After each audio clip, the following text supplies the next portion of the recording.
Hi, everyone. Welcome to Real Talk, Real Faith. I'm Chloe, and I'm thrilled to have you here as we dive into the real struggles and triumphs of young people today. From relationships to mental health, social media, and our journey with Jesus, we'll explore it all with honesty and heart. So grab your headphones and get ready for some meaningful conversations that inspire and uplift.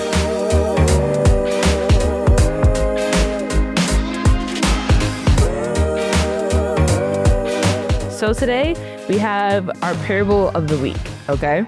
The parable of the talents, all right? And you can find that in Matthew chapter 25. So we're gonna go over our parable, read it, kind of find its meaning and how we can apply it to our life, okay? So before we even start actually reading our parable, I kind of wanted to go into what a parable is. So according to Christianity.com, Jesus often packaged spiritual truths and less of faith into short, relatable narratives known as parables. These short stories were his way of explaining the attributes of God and instructions for godly living in accessible human terms. It was just his way of breaking it down for us, pretty much. That's what a parable is, right? So with that being said, we'll go into our parable and then just go from there. So again, we're talking about the parable of the talents. You can find it Matthew chapter 25, verse 14 through 30, okay? So I'm reading the NIV version, FYI. So the parable of the talents, for it will be like a man going on a journey who called his servants and entrusted to them his property. To one he gave 5 talents, to another 2, to another 1, to each according to his ability. Then he went away. He who had received the 5 talents went at once and traded with them, and he made 5 talents more. So also, he who had the 2 talents made 2 talents more. But he who had received the 1 talent went and dug in the ground and hid his master's money. Now, after a long time, the master of those servants came and settled accounts with them. And he who had received the 5 talents came forward, bringing 5 talents more, saying, Master, you delivered to me 5 talents. Here I have made 5 talents more. His master said to him, Well done, good and faithful servant. You have been faithful over a little. I will set you over much. Enter into the joy of your master. And he also who had made 2 talents came forward saying, Master, you delivered to me the 2 talents. Here I have made 2 talents more. His master said to him, Well done, good and faithful servant. You have been faithful over a little. I will set you over much. Enter into the joy of your master. He also who had received the 1 talent came forward saying, Master, I knew you to be a hard man, reaping where you did not sow, and gathering where you scattered no seed. So I was afraid, and I went and hid your talent in the ground. Here you have what is yours. But his master answered him, You wicked and slothful servant. You knew that I reap where I have not sown, and gather where I scattered no seed. Then you ought to have invested my money with the bankers, and at my coming I should have received what was my own with interest. So take the talent from him and give it to him who has seen the 10 talents. For to everyone who has will more be given, and he will have an abundance. But from the one who has not, even what he has will be taken away. And cast the worthless servant into the outer darkness. In that place, there will be weeping and gnashing of teeth. That was a lot. That was a lot of information. It was a lot. So let's break it down, okay? It's a lot of information that is very useful, but I think breaking it down will give us a better understanding of how to apply this to our life, all right? I was reading this, right? And I read the gospel and I was just like, there are so many popular parables, but then some of these other parables is like, we don't really know, or we don't take the time to sometimes break it down. As I was reading it again, right? I was trying to figure out what is a talent. And obviously we know how we define a talent, right? But talent in this case, according to Christianity.com, in this instance, a talent refers to a unit of measurement often used to weigh out silver or gold. So in this case, it's talking about money. In modern times, how we define talent is just having that natural ability or that skill in something or to do something, right? So I went in researching what types of talents are there, right? So there are physical, creative, and interpersonal talents, right? And as well as practical talents. And I kind of gave some examples as to kind of which talent goes with which talent category in a way. So when it comes to physical talents, you have dancing, athleticism, physical endurance. When it comes to creative talents, you have drawing or designing or like playing a musical instrument. For interpersonal talents, you have leadership, mentoring, emotional intelligence. And then for practical talents, you have cooking or baking, gardening or farming, or time management, or even multitasking, okay? With all of that information in mind, and now we know what a talent is, how we define it now, and in this example, how it was used, now we can kind of go in and start to take it apart piece by piece, right? So we know that each servant, a master, I guess you can call him a master, he gave 3 of his servants talents, right? One had 5, he came back, turned it into 10. One had 2, came back, turned it into 4. One had 1, came back with 1. The part that kind of stuck out to me the most was when the master was talking to the servant that came back with 1 talent. He was given 1 and he came back with the same thing, right?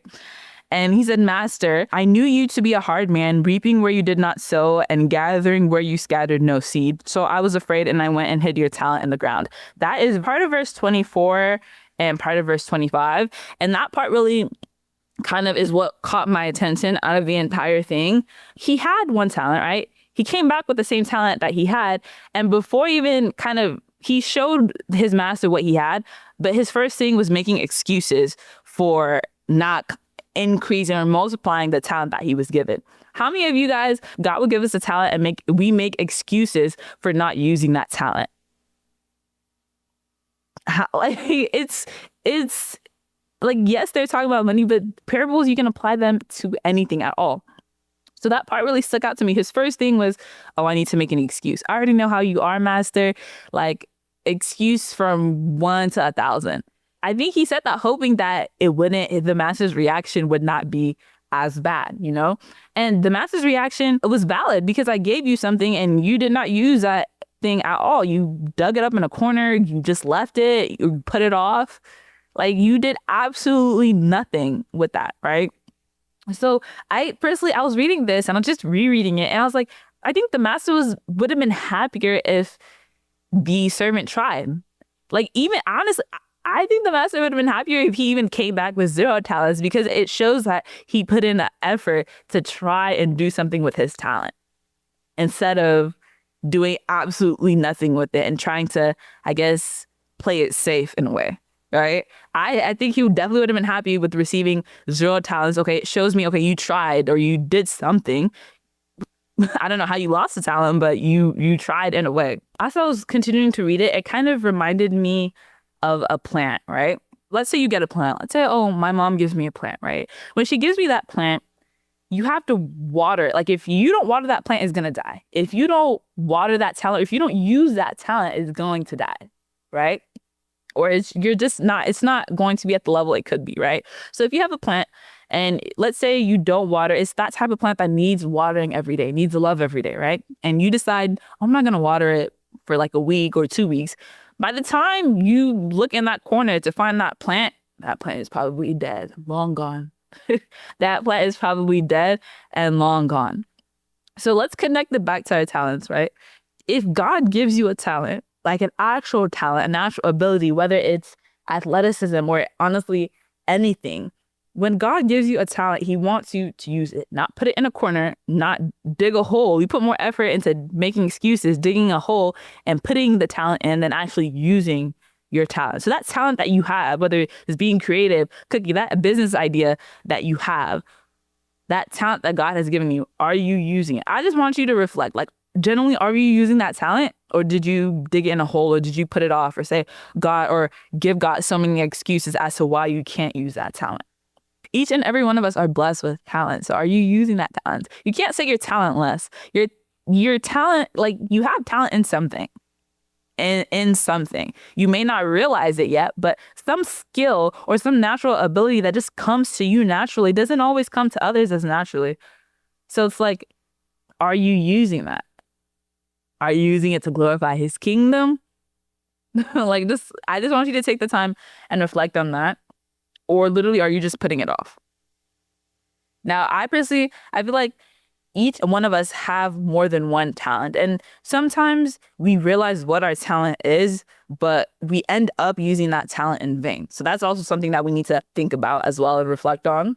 The same way that you would use your talent to do something or to glorify God's kingdom is the way you can think about it as a blessing in some ways. Like, are you keeping your blessing for yourself? Because your talent could bless someone else. If you have that talent of being able to sing your butt off, your vocals, just that calming voice that you may have, could bless someone else that may be going through a trying time or just going through life and just wants that music that glorifies God that they can listen to and uplift their soul. So you digging your talent in a corner or digging it up and putting it in a hole or putting it off or putting it to the corner might be hurting someone else in the long run. Because when you think about it, not deciding to use your God-given talent is pretty much telling God, like, you gave me this, but I don't really need it. I'll be okay without it. Like, it's that, or it's like even just wanting to put it off. It's just like, you don't, like, oh, Father. Like, time is ticking, right? We don't know the day or the hour that God is coming back, right?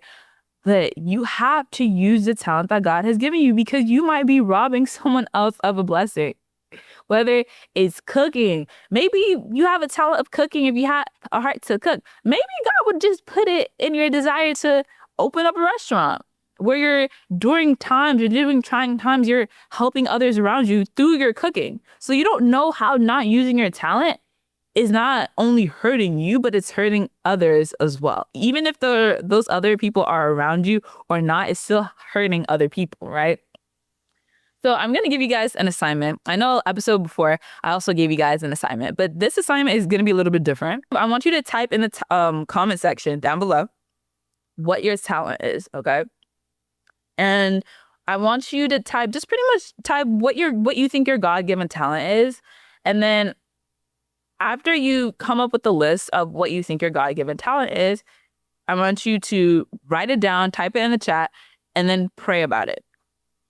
Ask God how you can use your talents, the talents that He has blessed you with, to glorify His kingdom. I want you to reflect and truly pray about it. It's like, God, like, I know you've given me the talent of being athletic or being able to cook or being able to bake or just being organized, being able to manage my time well. Now, how can I use this to glorify your kingdom? How can I use this to bless others outside of myself or even outside of the people around me? And I really want you guys to take the time to reflect on what your talent is. In this case, yes, they're talking about money, but with your God-given talent, are you multiplying it or are you kind of keeping it in this box and not allowing yourself to use it? Or are you trying to play it safe? Take some time, reflect, and definitely pray about that, okay? So now, to our song of the day. Our song of the day is Thanks in Advance by Evan Ford and Evan and Eris. So you can listen to that tune, but do not forget to pray and reflect and do the mini assignment. It's not anything hard. I'm not asking for you to do too much. It's just something that will benefit you in the long run. All right. So remember, you can definitely find this in Matthew chapter 25, verse 14 through 30, and just reflect, pray about it. And honestly, I want you guys to also read it and comment down below if you got like a deeper message or just another level of understanding from reading it. I also want to kind of see other people's perspectives as well. So thank you for hanging out with us on Real Talk, Real Faith. Remember, every step counts when Jesus is leading. So today's episode hit home, pass it along and subscribe and come back for more. Until next time, stay strong and bright, keep the faith and walk in His light. Have a blessed day.